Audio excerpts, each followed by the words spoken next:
There are so many good wide receivers in fantasy football that it's hard to decide which one should you draft. Well, in this video, we're breaking down the best wide receiver in every single one of your fantasy drafts. And my name is Sal Vetri. I've helped over 10,000 people win their fantasy leagues, and I'm going to hope to do the same in this video for you. Now, we can start with round one of fantasy drafts. And obviously, there's going to be names up here like Christian McCaffrey at the running back position, CeeDee Lamb, Tyreek Hill, that a lot of you just aren't going to be able to get. And those are going to be like the quote unquote best in terms of what their projections will be. But when you factor in where they go and how often people can get them, I like this man right here, going as currently the wide receiver 6 in drafts, 9th overall player. AJ Brown to me is an alpha who has a real shot to finish as the #1 overall receiver. Like, you can grab AJ Brown at the end of the first round, and then you can go and get like a Jonathan Taylor or another wide receiver that we'll talk about in the second round, and you have a very strong team to start with. He's just falling because there's some other guys that have bigger names or have had bigger seasons in the past. But a lot of people are forgetting, due to the poor second half of the season for the Eagles last year, that AJ Brown in the first half of the season was the #2 wide receiver in fantasy, not far behind Tyreek Hill, and from weeks 3 to week 9, he was the #1 wide receiver. Now, he was limited in the second half of the season, but a lot of this just had to do with Jalen Hurts' injury. The entire offense fell apart. It was pretty gross at times, and then heading into the postseason, that continued when they lost in the first round to the Tampa Bay Bucks. But we get Brown now after 2 seasons with the Eagles, not missing a game, coming off of back-to-back career highs in targets, 146, 148. So this is fantastic usage, and here's the thing. He's by far the #1 wide receiver over Devonta Smith. Brown earned a first-read target share of 37% compared to Devonta Smith at just 25%, which means 12% more, which is a pretty significant amount in the NFL. Of the time, AJ Brown was getting the target first priority in the offense compared to Devonta Smith. That ranks top 5 in the NFL. And a weird stat that I found is that the majority of AJ Brown's deep shots last year weren't catchable when the other guys on the team and other guys around the NFL had a much higher rate. So it's just kind of this weird thing that him and Jalen Hurts weren't on the same page, and it was probably just unlucky. So now if those things change and he starts to connect on more of these deep shots and continues to see around 150 plus targets, yeah, that's where the #1 overall wide receiver comes into play. Back to the draft right now, and you can see the ADP, the average draft position on the screen. We're now into the second round. There's guys like Devontae Adams, Marvin Harrison, Chris Olave, somebody I've talked up in the past that I like, Nico Collins, a darling for many people. We'll talk about him in a future video, but I'm taking this guy right here, Drake London. If you've watched some of my past videos, you probably know this. He's kind of like a popular, trendy pick right now for people who are really in the know, in my opinion. And for you people who aren't, they're kind of like, why is he going so early? Well, he's going so early for a few reasons. First off, the environment got better. He now has a new quarterback in Kirk Cousins, and he got rid of a run-first head coach who struggled to use his personnel properly in Arthur Smith. And Arthur Smith was replaced by Zach Robinson as the offensive coordinator on this team. And if you can scroll down here, Zach Robinson is a former quarterback, and he spent basically his entire NFL or his entire coaching career since 2019, different positions with the Los Angeles Rams. Oh my goodness, we got the big scroll up right there. You can see right here, 2019 Los Angeles Rams, and it goes down from there, working with the quarterbacks, the pass game coordinator last year. So this was a quality offense, an offense that saw Puka Nacua break out last year, has always used their wide receivers well, and now this is what Drake London gets. I think it's going to be an upgrade, and yes, Zach Robinson has not had this level of coaching experiences of an offensive coordinator, so there might be some concerns, but neither did a lot of past guys who ended up having success right away. I mean, you can talk about Zach Taylor with the Bengals now, and that's a head coaching job. You could talk about Kevin O'Connell, and that's a head coaching job now. At least I think it's going to be a much better situation than Arthur Smith, who ranked top 3 in run rate last year when the games were close, and #1 in the NFL when his team was trailing by 7 or more points in run rate. And then let's not underestimate Kirk Cousins being the new quarterback. Even though he's aging, even though he's coming off of a torn Achilles, which there's not really a major precedent for quarterbacks, he's not a mobile quarterback. I'm not as concerned with that, but these are real things because this is the quarterback situation he's dealt with. In his rookie year, it was Marcus Mariota and Desmond Ridder, guys who ranked bottom 5 in the NFL in overall efficiency and accuracy. In 2023, it was Desmond Ridder and Taylor Heineke, guys who ranked even worse. You can say bottom 3. They were like 34th, 36th, right? Even behind some backup quarterbacks, and that's what Taylor Heineke was to start last year. These types of guys were also not efficient, not accurate. I should say that Mariota was accurate, but he wasn't throwing down the field all that much, which obviously doesn't help Drake London. I think I said he wasn't all that accurate. He wasn't all that inaccurate. He actually was accurate, but it was kind of skewed because he's throwing these short dump down passes. And by the way, I know I look a little, I'm seeing myself on the camera right here. I know I look a little bit tired. It's early. I'm not usually recording in the morning. I've been in the hospital for like the last week, not me personally, just visiting somebody, making sure they're okay. Things are on the upswing right now, but that's why. And I think people are underestimating Drake London because he's entering year 3 without a massive blowout, but this was a top 10 pick in the NFL draft who came out profiling like Brandon Marshall, and now he has Kirk Cousins, whose average wide receiver like the last 7 years has finished as a top 12 overall player. And that's a top 12 overall player at the position position, not overall in fantasy across all positions. Well, let's look at his team page right now. His biggest competition is going to be a newcomer in Darnell Mooney, who I actually think is a sneaky pick in fantasy drafts late right now because he's a wide receiver 2 on this team that should throw more, but never really been a threat to be a wide receiver 1 unless there's nobody else on the team like his first year or 2 with the Bears. Then there's Rondale Moore in a trade. They traded Desmond Ridder for Rondale Moore. It's kind of like this weird trade that you never really see happen, maybe in the NBA for people swapping salary caps and contracts. Kind of felt like this here, just get rid of the old guy, not cause a problem.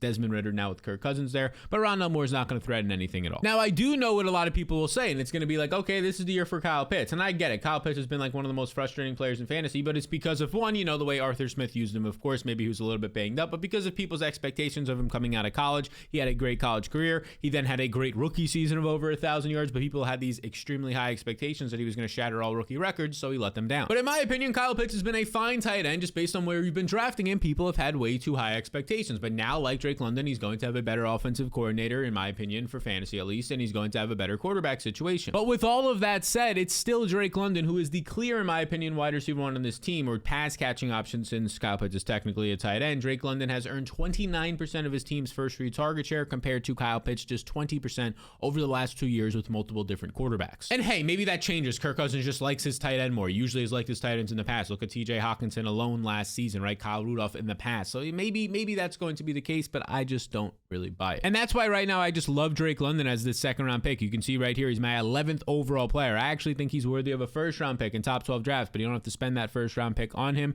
He's my top 11 or 11 overall player. I'm 10 spots ahead of the market right now. Great option in my opinion. Now, as we enter round 3, we're going to go from like a young potential breakout type player in a Drake London to just a proven veteran. And there's a lot of good options in round 3. You have Brandon Ayuk. You have Jalen Waddle, who's an absolute great option. A lot of times he goes in the second round, though. You have Michael Pittman. We've expressed some concerns in previous videos with him and guys like DJ Moore, but for me, it's going to be Mike Evans. And Mike Evans was a guy you had to spend like a 5th, a 6th, maybe even a 7th round pick on last year, and now you have to spend a 3rd round pick on him, but here's the deal. It's fine. Because Evans is just as steady as they come. He's returning after just getting a nice 2-year contract, probably his last massive contract in the NFL, so props to him. He's going to have the same quarterback and Baker Mayfield returning, who love to threaten deep, and that really helped Mike Evans have a big season last year. And also his competition is going to be basically the same. There's Chris Godwin, whose role might evolve since they have a new offensive coordinator. There's Trey Palmer, who was a rookie last year and right now in camp is battling Jalen McMillan for that wide receiver 3 job. I believe that Trey Palmer has the inside lead, but I think McMillan will give him a good run for his money as a middle round rookie out of Washington, an offense that was able to successfully pass the ball with 3 wide receivers, and McMillan was one of those guys. Now, all of this led to a massive season of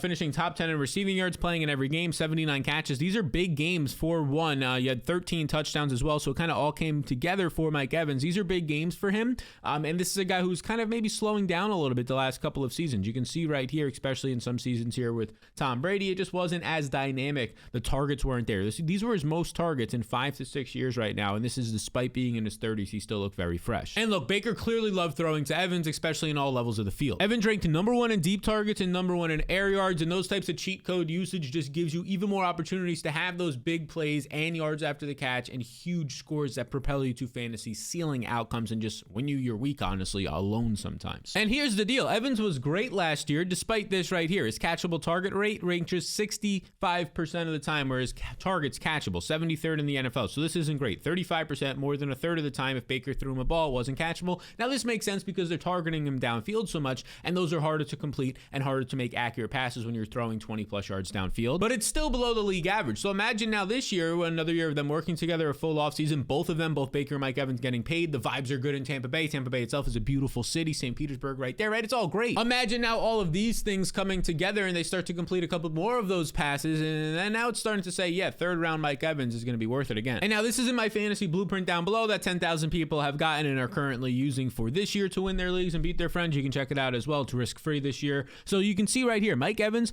last season in cheat codes, and cheat codes is important to identify. We track these throughout the season as well. This is looking back at last year. They are your deep targets, as you can see right here, and your red zone targets. They're considered cheat codes in my opinion. I've created this term, the cheat code targets, because when you get these types of targets, they give you a higher ceiling in fantasy football, but also a higher floor due to the touchdown upside and the deep ball upside, which leads to just bigger explosive plays. Mike Evans was number 6 last year. Number 6 in this category despite being older. He was tied actually for number 6. So technically he had the 4th most right here with 53. The only guys higher than him, Tyreek, CeeDee Lamb, Devontae Adams, guys who go as top 12 overall receivers. Now, my one concern is that Dave Canales is gone. Dave Canales was the offensive coordinator last year. He now went to the Panthers, and he really helped Baker Mayfield maximize his strengths. With Dave Canales gone, will Baker start to become the loose Baker, crazy Baker, not really put in the proper situation Baker? That is a concern. He was replaced by Liam Cohen, who should continue to be more of a pass-first coach, maybe some more play action, which should help. But again, this is a new situation, so that is a concern that I won't have an answer to until we see these guys on the field. Now, as we enter round 4, my favorite wide receiver is a guy that honestly is, to me, a borderline top 24, if not a top 24 wide receiver. And this is a player that a lot of fantasy managers have some emotions with, because people do not like drafting rookies. They don't like drafting rookies, especially if there's an uncertain quarterback situation or they're going into a bad offense for a running back. But here's the deal. This is exactly where you can find your edge, by taking advantage of people's fears, especially when it's about a player who's so damn talented, in my opinion, and that's Malik Nabers, the Giants' #1 receiver right now, that I would say by a bullet, no doubt about it. I think that he's about to explode this year, and by all accounts should be a 2nd or 3rd round fantasy pick. Like I said, people are scared to draft these rookies, and a lot of the times I'll hear, oh, but he's never done it in the NFL. So has every other rookie who's never broken out. So did Puka Nacua until he set all the records last year, right? So did Bijan Robinson until he totaled 1,400 yards last year, right? All these things. But we have a track record of these guys who go with a top 10 overall pick in the NFL draft, like Julio Jones, like Amari Cooper, like Jamar Chase, right? We have a track record of them succeeding when they have a similar profiler to Malik Nabers. And if you don't know now, you know, Nabers is just 20 years old. He's about to turn 21 maybe by the time that you're watching this. He's an elite athlete overall. The explosiveness is really the big thing, but he does have 4.3 speed, at least at his pro day. Gives a little questions on how true those pro day times are. But anyways, 4.3 speed at the pro day, 98th percentile burst. Now that's his thing overall. But here's the big thing, the important thing. At just 20 years old, and he did it even younger, he's broken out at LSU, playing next to other first-round talents, right? Including Brian Thomas last year alone, when he goes for over 1,500 total yards in the SEC, a tough conference, including a 32% target share. This is a guy who wins at the top end of routes. And by winning at the top end of routes, it just means that you really know how to manipulate a cornerback and get them leaning one way, right? It's just like a game of poker at that point. It's just a game of, boxing, just setting up your opponent and then taking the other route, and you're open, manipulating routes to get open, and his explosiveness after the catch is unlike anybody else. And now the fellas on the Giants, who have a lot of young talent, you can say that. Wan'Dale Robinson is a young talent, maybe misused the past couple of years, but kind of used the same way he was used at Kentucky, like a short area yards after the catch guy. Jalen Hyatt, I would say his role at Tennessee as a vertical slot player doesn't really translate to the NFL. We'll see if that can happen more in year 2. But overall, none of these guys are a complete package. None of these guys can go and get you 10 yards, can go and get you 15 yards, can go and get you yards after the catch, can be your guy to move the chains and win downfield like one Malik Nabers can. And I get it, people are scared that Daniel Jones is back and he's coming off of an injury, but let me remind you the last time he had a fully healthy season under this new coaching staff with Brian Daboll. Jones ranked #1 in true completion percentage and top 10 in efficiency. That was in just one season with Brian Daboll. Now he's going to maybe have another one after he comes off of injury. If he's just like the 22nd best quarterback in the league and not dead last, Malik Nabers is going to succeed. Now in round 5 we go, and this is a guy that I feels like I like every single season in this range of the drafts from 5 to 7. Hey, somebody make me the t-shirt. Just make the t-shirt. Somebody out there runs a t-shirt shop, right? I need Christian Kirk. I need Christian Kirk. That's what the t-shirt is saying. I need Christian Kirk. Because every single season it seems like I need Christian Kirk for just different reasons. He's like maybe the more expensive version of like a Tyler Lockett, just always underpriced in fantasy football, especially these past few years as a member of the Jacksonville Jaguars. I don't know why I said it like that, but here's the deal. He's been Trevor Lawrence's most targeted receiver the past 2 seasons, earning 8 targets per game on average, and now Calvin Ridley is gone and he leaves behind like 140 targets. But that's not all, because it's not just Calvin Ridley that's gone, it's also Zay Jones, guys who have been on this team the last 2 years as consistent starters or rotational wide receivers, earning 4, 5, 6, 7 plus targets a game. Those guys are gone, and now Calvin Ridley is the most tenured wide receiver on this team that has history, starter at least, that has history with Trevor Lawrence. You can see they brought in Gabe Davis. I'm not really interested in Gabe Davis. Gabe Davis can never crack 100 targets in 4 seasons with Josh Allen on a pass first team when Stephon Diggs was drawing the attention. I'm not too concerned that he's going to take away significant target share from Christian Kirk. But now here's the big addition. They draft the first round wide receiver in Brian Thomas Jr., and Brian Thomas Jr. is extremely athletic, 4.3 speed at 6'3", 210 pounds, a very rare size player, kind of like a Christian Watson type athlete. And I wouldn't be shocked if he's breaking out in year 1 as a significant fantasy option, maybe even the wide receiver 1 on this team. That's in his range of outcomes. But just because it's in his range of outcomes doesn't mean that it's likely. I still think this is Christian Kirk's team because Brian Thomas Jr. comes out as a bit of a raw route route runner, a bit of a separation issue, if you will. I mean, this was a guy who can just run go routes right downfield, but in terms of your route running leading to your separation at the top of routes, not as much the thing, or at least we didn't see it as often with Brian Thomas Jr. For me, I just like Christian Kirk in this spot. I think that he's going to definitely be able to see, and this is the big one right here. Last year, his slot snaps, he saw a significant amount, 67% of the time, and he found a lot of success here. I think he'll even see maybe even more. Instead of finishing 14th in slot snaps,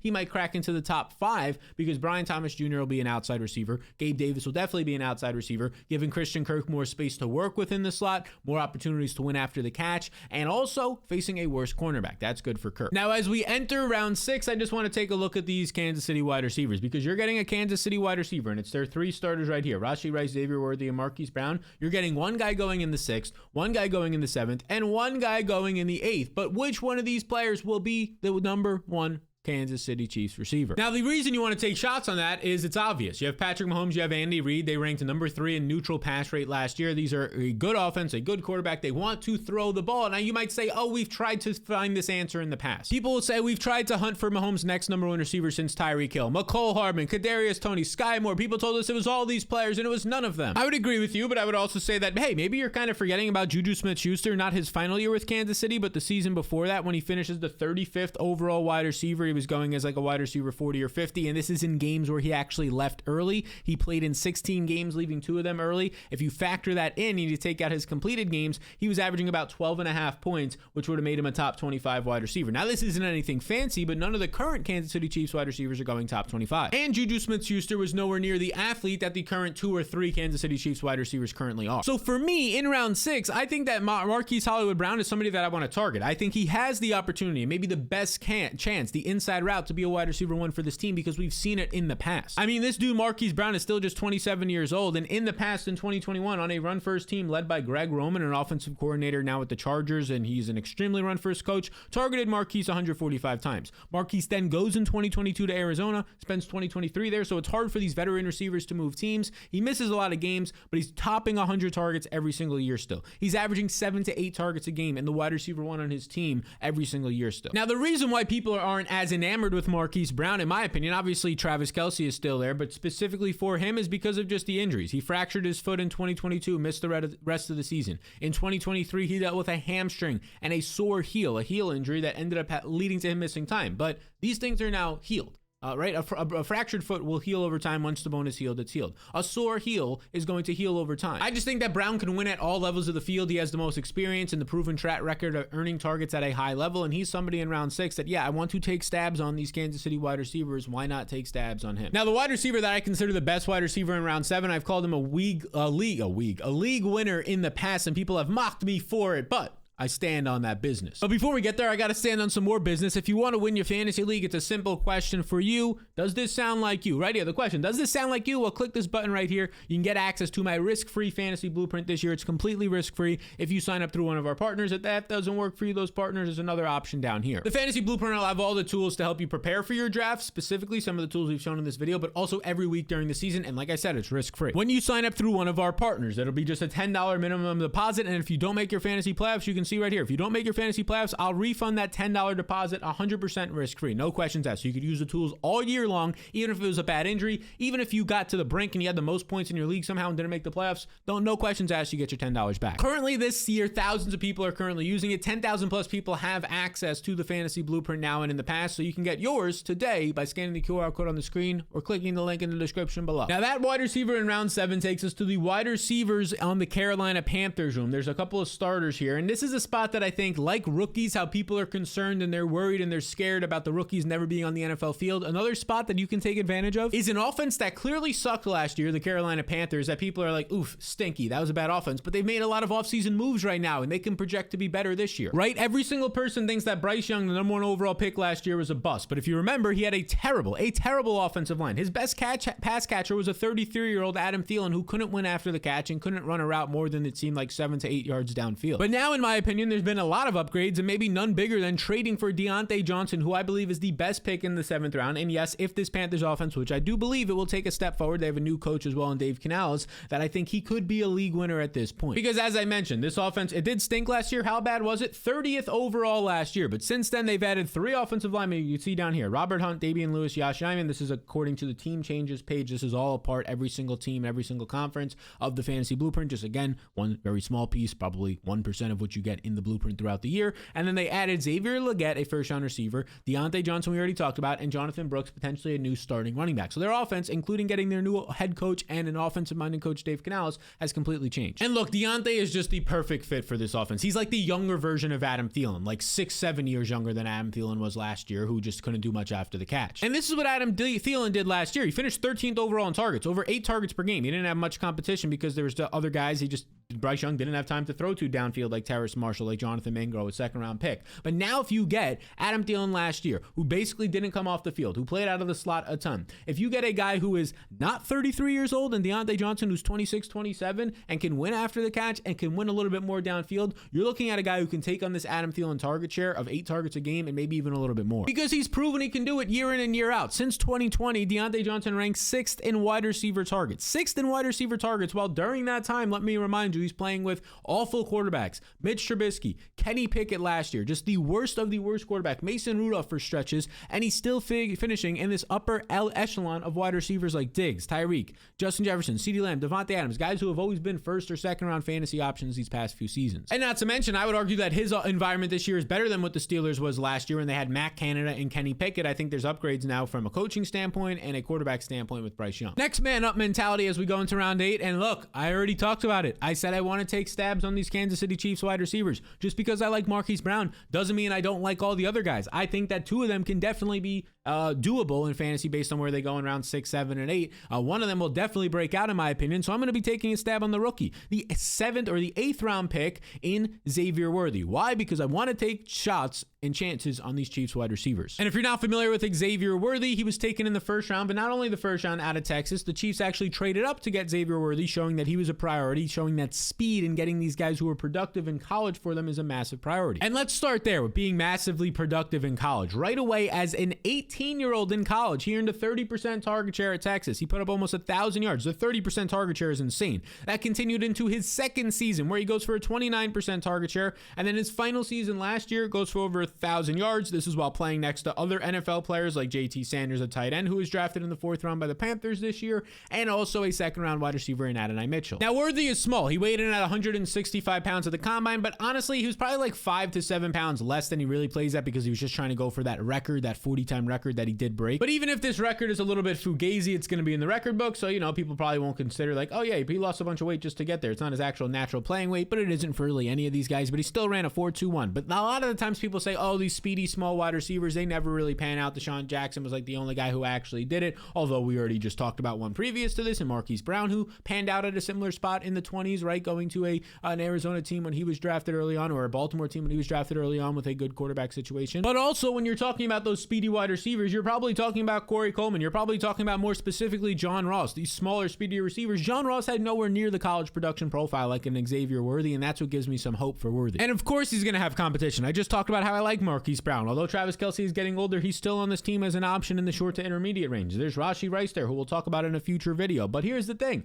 I'm just betting on the talent here. I'm betting on the 1st round pedigree. I'm betting on the elite college production talent. I'm betting on his profile and how the Chiefs want to play this season, throwing the ball downfield and running the ball. I think he fits into that mold nicely. So right now in the fantasy blueprint, my top 250 rankings right here, it shows you the best and worst values based on where they're going in drafts, how high or low I am on them. Worthy's my 83rd overall player, but he goes 90th overall. That means I'm 7 spots ahead of the market, which means, yeah, when you're in your draft and you're using the top 250 to draft, okay, this is identifiably a good value. If I need a wide receiver at this range, this is a guy I should target. Now, in round 9, I'm going to be completely honest with you. Normally, this is a spot where you can find a really good running back option. The wide receivers get a little bit thin. And I mean, honestly, you can just see for yourself, there's not much here. There's Keon Coleman. I'm a little bit iffy on Keon Coleman. There's guys like Jameson Williams. I'm definitely iffy on him. So if I'm in this range, I'm looking at the running back position. I'm looking at the Devin Singletaries, the Tajay Spears, definitely the Brian Robinsons that you can see on the field, on the screen right now. But if I have to pick wide receiver, 102 overall, I'm going to be going with Courtland Sutton. And look, again, this is kind of by default, but maybe he's one of the most overlooked wide receivers in drafts right now because look at his competition. There's a second-year player, Marvin Mims, who really didn't do too much. Maybe he was in the doghouse.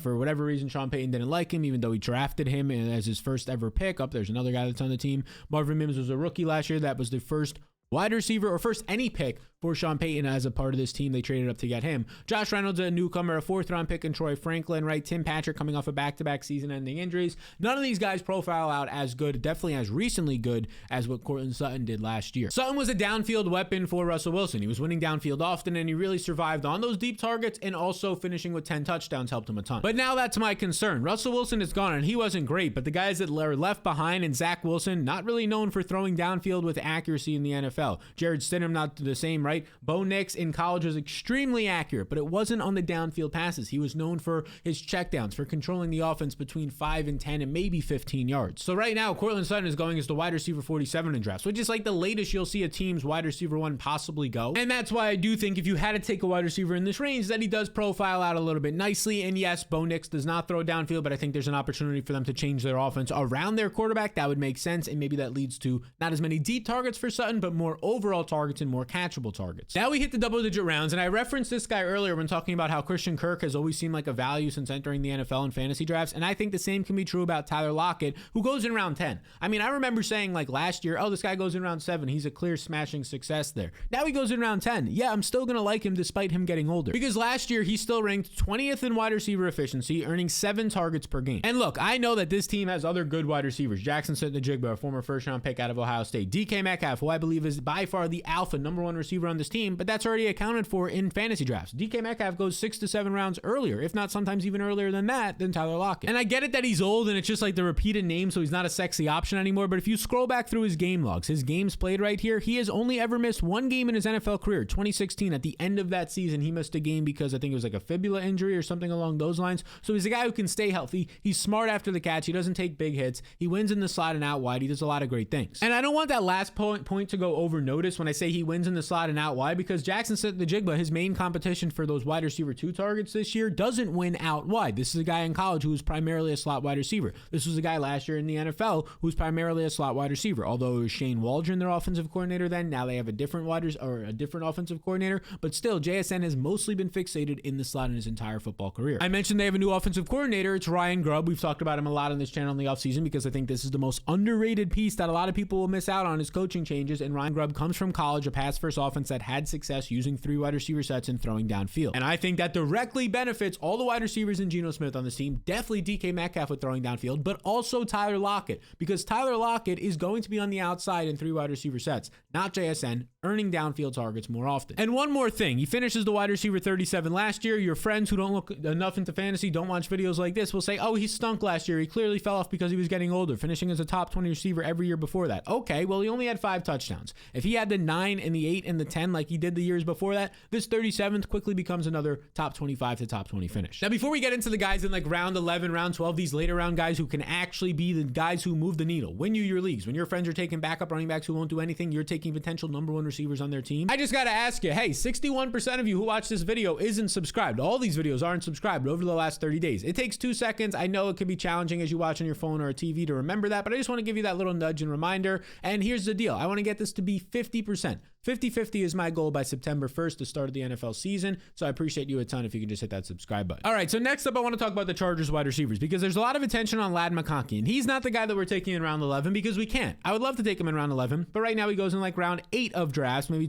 sometimes round 7. And I get the hype. He's a second-round rookie that they traded up for. He's having a great camp right now. He was a solid player in college, very efficient receiver, but this team is going to throw at least 500 times and probably like 550 times. So if that's the case, another wide receiver is going to have to catch some passes, and maybe this could even be the sneaky wide receiver 1 on this team in Josh Palmer in round 11. I can't stop drafting this guy right now because he currently has the most experience, entering his 4th year of experience with Justin Herbert on this team. Because if you're not familiar, let me remind you, they changed their entire offense this offseason. They got a new coach, a new offensive coordinator. Austin Eckler's gone. Mike Williams is gone. Keenan Allen is gone. Gerald Everett. They're 2 starting receivers. They're starting running back. They're starting tight end. All gone. They blew it completely up now, and they have a brand new team in here. Like I said, the rookie Ladd McConkey, but the one guy who is still there is Josh Palmer. And luckily, we have a bit of a track record record with Josh Palmer when Keenan Allen is off the field. In 11 career games with Keenan Allen off the field, he averages 12.6 fantasy points, almost double 7.3 what he does when Keenan Allen is on the field, and he averages 7.6 targets. I mean, this is great production. 12.6 fantasy points, that's like a top 24 wide receiver. And that's in games where Austin Eckler was still on the team, Gerald Everett was still on the team, Mike Williams was still on the team. That's just with Keenan Allen off the field. And I get it. A lot of people are going to think Jim Harbaugh, Greg Roman, the offensive coordinator, these guys love to run the ball. They're going to run the ball. That's going to happen this year, but the Chargers are projected for the 20th most points in the NFL. They're also going to throw the ball. And their new offensive coordinator, Greg Roman, although all of his offense has finished top 10 in run rate in his career that he's coached as an offensive coordinator, he's also fed wide receivers in the past as well. We talked about Marquise Brown earlier in 2021, getting 140 plus targets. In the past, all the way back with the San Francisco 49ers, guys like Anquan Boldin, guys like Michael Crabtree had 140 target seasons. So in my opinion, there's a good chance that Palmer is definitely going to be starting in 2 wide receiver sets and 3 wide receiver sets, and it's going to open him up to those games on the outside for potential 8 to 10 plus target weeks, and that's where he can start piling up a lot of points, especially when we compare his other competition on the outside. Quentin Johnson, they're saying they want to move him around now, maybe give him some big slot usage. Okay, I'm not concerned about that. Ladd McConkey can play on the outside, mostly winning in the slot, but definitely can play on the outside.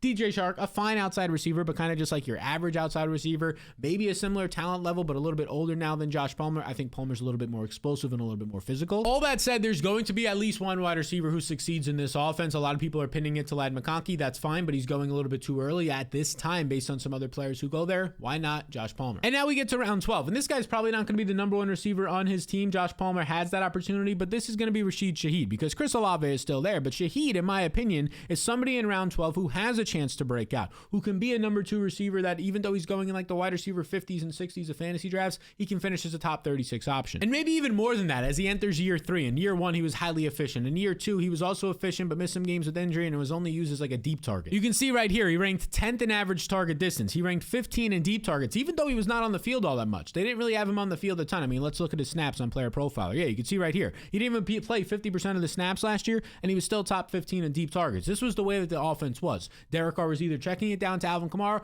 or they were just throwing it deep to Chris Olave, Rashid Shaheed, and A.T. Perry, their receivers. But here's the good news. We saw an increase in his role. From his rookie year to last year, we saw him play 2.5 as many snaps, almost 3 times as many snaps, and run 3 times as many routes. And now, yes, he's still going to have to compete with Chris Olave, but that's basically it. Juwan Johnson, their tight end, who looked like he might actually have some usage this year, he just injured himself, and now it's even a question if he'll be ready for week 1. He's going to miss significant time, they said. They signed Cedric Wilson, nothing really serious there. A.T. Perry, they just said in OTAs and practices that he has a long way to go. In my opinion, it's these 2 guys displaying the entire offense outside of the running backs trying to catch passes like more checkdowns like Kamara. And here's the exciting thing. They have a new offensive coordinator in Clint Kubiak. We've talked about him and Greg Roman like the most out of anybody, including the players on this team. And look, here's the thing about Clint Kubiak. Clint Kubiak, passing game coordinator for the 49ers under Kyle Shanahan last year. What do they like to do? They like to scheme their wide receivers open to win after the catch. So there's a decent chance that we can get even more usage from Rashid Shaheed this year. And instead of just getting deep bombs, you get him in the slot maybe, you get him crossing routes, winning after the catch, and that's where he can really have his breakout and you show his overall speed, athleticism, and talent come through more. So these have been the wide receivers that I think are the best every single round of the draft that you should be targeting. And if you want to see the running backs for the same type of video right here, the best running backs at every single round of the draft, how about that auctioneer speed up right there?